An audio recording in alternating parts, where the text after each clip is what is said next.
We are moving on to part 2 of our 6C10 quiz help videos. The next molecule we're working with is SOCl2 Theonal Chloride. Let's check on the number of electrons we have as we get ready to draw this thing. We have 1 sulfur, family Roman 6, that would give us 6 electrons. We have 1 oxygen, also family 6, 6 electrons, and we have 2 chlorines, family Roman 7, 2 times 7 is 14. That gives us 26 electrons. Who goes in the middle here? Now there's the difficult question, because the chlorines only need 1 bond, so they more than likely wouldn't be in the middle here. But who would go in? Sulfur, who needs 6 or has 6 and needs 2 bonds to get 8, or oxygen, who has 6, needs 2 bonds to get 8. Here we pick the element that would have the lower electronegativity, sometimes said to be more electropositive, the lower its electronegativities are. So sulfur will go in the middle. We'll surround it with 8, and then we'll attach the other atoms. So here's our sulfur with 8. Let's go ahead and attach some other atoms here. Maybe we put I don't know, how about a chlorine over here on this side? Well, that's a carbon. Let's go with chlorine. How about a chlorine over here on this side? And then we've got a happy little place for oxygen right here on top. It's a special little place. There goes the oxygen. Now we're going to surround those 3 elements also with 8. So we now have the oxygens with 8 around it. The chlorine has 8 around it. This chlorine has 8 around it. That's 24, 25, 26 electrons on this molecule. We have 26 electrons to work with. So let's take a look and double count this. And for the purposes of drawing a Lewis structure, this molecule has 26 electrons. It's supposed to have 26 electrons. Each element or each atom on the molecule has satisfied the duet rule. But this brings up a very interesting thing to consider when drawing molecules. As it turns out, we know that double bonds are stronger and more stable because they are shorter than what we would consider to be a typical single bond. So we have sulfur single bonding to the oxygen in both chlorines. What happens here, though, is this oxygen actually ends up sharing another pair with the sulfur, forming a double bond. This is a more stable, a more plausible structure. Oxygen still has its 8. Sulfur has expanded beyond 8, but it has its 8, so it's satisfied the octet rule. This kind of comes into a concept known as formal charges. Let's take a look at how formal charges work. Now, to use the concept of formal charges, we want to change the shared pairs with a line. So let's go ahead and do that first. Now, to find formal charges, it's a kind of easy concept. You take the number of valence electrons an atom has, you subtract off the number of bonds it has made, minus the number of electrons it has that are not in bonds. So let's go ahead and calculate the formal charge of the chlorines on the outside here, these terminal chlorines. The formal charge of these 2 chlorines, the chlorines in Roman 7, starts with 7 valence electrons. It's made 1 bond, so we subtract 1, and it has 6 electrons that are not in bonds. 7 minus 1 minus 6 is 0. Formal charge of chlorines are 0. The goal when drawing a molecule is to get as many of the atoms to have a formal charge of 0 as you can. And if we have an atom that's going to end up with a negative, we want it to be on the more electronegative element. And if we have elements that are going to be positive, we want it on the least electronegative element. Let's do formal charge of oxygen. Oxygen is from Roman 6, so it starts with 6. It's made 1 bond, so we subtract off 1. It has 6 electrons not in bonds. 6 minus 1 minus 6 is minus 1. That's not a horrible thing for the oxygen, because oxygen has the second highest electronegativity at all. But if we can get it to 0, it would be great. Let's do the formal charge of sulfur. The formal charge of sulfur, Fc, stands for formal charge, and lowercase s or subscript s means we're talking about sulfur. Sulfur is like oxygen in Roman 6, so it starts with 6 valence electrons. It's made 3 bonds, So we subtract off 3. It has 2 electrons left. We subtract those 2 off, and it's plus 1. Notice I wrote plus 1, not 1 plus. I wrote minus 1, not 1 minus, because formal charges are not actual charges. When the sign's first and the number is second, we're not saying oxygen's actually minus 1.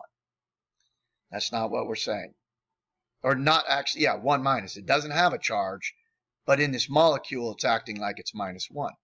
When you have minus 1, what it's telling you to do is to put another pair, pull off a pair, and move it into the bond. When it's a plus 1, it's asking you if you can find an atom that has a pair to put in the bond, do it. So let's go ahead, and we're going to move these 2 electrons into the bond. And we will replace that with a line, and we'll see what happens when we add up the formal charges again. All right, we haven't changed the chlorines, so we don't have to change their formal charges. They are still zeros. But let's look and see what happened by moving that pair into the bond. Oxygen has now made 2 bonds, and it now has 4 electrons left over, not in bonds. Its formal charge went to 0. If we can get them to 0, that's what we want to do. The formal charge of the sulfur. Sulfur had 3 bonds. It now has 4 bonds, and it only has 2 electrons left over, not in bonds. It went to 0 as well. The formal charge of all these atoms are now 0. This, according to Lewis, would be our best plausible model. Why would oxygen put that pair in? The answer, it can, and a double bond is stronger, so this is a stable, more stable molecule. So we now have our Lewis structure. Even if you didn't do the concept of formal charges and you had the single bond here and that pair there, it wouldn't change the answers to any of the valence shell electron pair repulsion theories.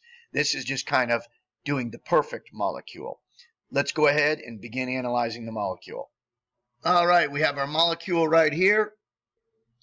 How many total things do we have around the sulfur? Remember, we count atoms, not bonds, so there's 3 atoms, and we count lone pairs, not single electrons. So in determining formal charge, you do count single electrons, but the valence shell electron pair repulsion theory treats those single electrons as a group. So we're really counting groups of electrons around the atom. Same thing, double bond counts as a group. So you can count the atom or the group of electrons in a bond. So we have 3 atoms and 1 lone pair. That is 4 total things. And this puts us again, tetrahedral family. 4 total things around the central atom. It's in the tetrahedral family. The tetrahedral family has 3 possible shapes: tetrahedral, trigonal or trigonal, pyramidal, and angular or bent. Let's go ahead and circle our answer to number 7. It is tetrahedrally shaped. Now let's determine which of the 3 members of the tetrahedral family it really is. We had 3 bonded atoms, and we had 1 lone pair. The 3-1 takes us to trigonal or trigonal pyramidal. All right, 3-1. We can now do our shape formula. Our B is 3, our E is 1. We can plug those in, and that gets us straight to question number 9. Which of the pictures represents the trigonal or trigonal pyramidal? It's the AB3E1. This is where there's 3 atoms down and a lone pair is now on top. So how do we get from tetrahedral to trigonal or trigonal pyramidal? Well, the 3 are these 3 atoms right here. The 1, instead of having an atom instead of having an atom there, we have the lone pair. So these shapes the reason these 3 shapes are in the same family is they all have this basic shape. This one has 3 atoms down and a lone pair up. This one has 3 atoms down and an atom up. Then this atom right here comes off getting to this shape. So we lose this atom and this atom. We still have these atoms down here and this one going back. So that's why they're all in the same family. They all kind of relate to each other. It's just a matter of whether there's atoms or lone pairs in those positions. Our answer here for number 9 is E. Number 10 is asking us, are they the same atoms or different atoms surrounding the central atom? They're obviously different. We've got the chlorines and the oxygens. That's 2 different shapes. It's automatically asymmetrical. Symmetrical means same atoms in the same spaces surrounding the central atom. So it's automatically symmetrical because we have different atoms surrounding it. So with the different atoms, we automatically could answer number 11. This one's asymmetrical, so we could go ahead and circle asymmetrical for number 11, which we would have been circling anyway, because the fact that we have a lone pair of atoms also takes us to the asymmetrical shape.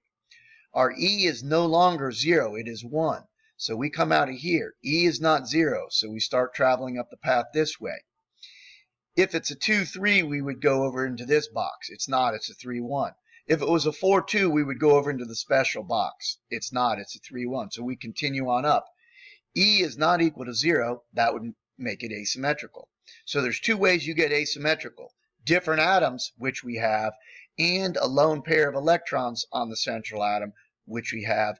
So we got there both ways. You don't have to have both. One or the other. Different atoms, you're asymmetrical. E is not equal to 0. You're asymmetrical, provided that you don't have these special cases right here, which would take you to special. So we now know it is asymmetrically shaped. Now they want us to figure out what kind of bonds they have. Because if your bonds are polar, you would end up being a polar molecule. If your bonds are nonpolar, coming out of the asymmetrical box, if your bonds are polar, you go to the polar molecule box. If your bonds are nonpolar, you go to the non-polar box. So the only way we can get the polar is if it's asymmetrical and has polar bonds. So let's go to the electronegativity table and determine the types of bonds. This electronegativity table is in the class information section on Google Classroom, but we have an oxygen-sulfur bond, 3,5 minus 2,5, difference is 1,0. 0.4 on up is polar covalent, that's 1,0, that is bigger than 0.4, we have a polar covalent bond there. Chlorine is 3,0, it's bonded to the sulfur, which is 2,5. 3,0 minus 2,5 is 0.5, that is also polar covalent, not super strong polar covalent, but it's still polar covalent. You work those figures right out, your calculations right there, go in the electronegativity section. So if either of the bonds were 0.4 or up, we would come out of here, and that takes us right to polar covalent. So we would have polar covalent bonds. Just to stress, if either of the bonds or any of the bonds are polar covalent, you pop out here, and that would take you to a polar molecule if it's asymmetrically shaped. Notice, if it has polar bonds, there's no connection to the symmetrical shape. The symmetrical shape does not even get anywhere near the polar bonds. If it's symmetrical and has polar bonds, they cancel out. That's what they mean by symmetrical. So, with the polar bonds, the only place we can go asymmetrical to polar molecule. This molecule would have net dipoles. It would have a partial negative area on the oxygen, partial negative area on each of the chlorines. It looks in this picture that the chlorines are pulling opposite each other. They are not. They are not. The two-dimensional drawing looks like they would cancel out, but it's not a two-dimensional molecule.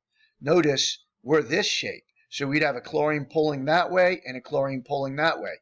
That would make the chlorine partial negative a chlorine partial negative over here, and the oxygen would be partial negative pulling down this way, leaving the sulfur having a partial positive charge. These molecules would be able to stick together.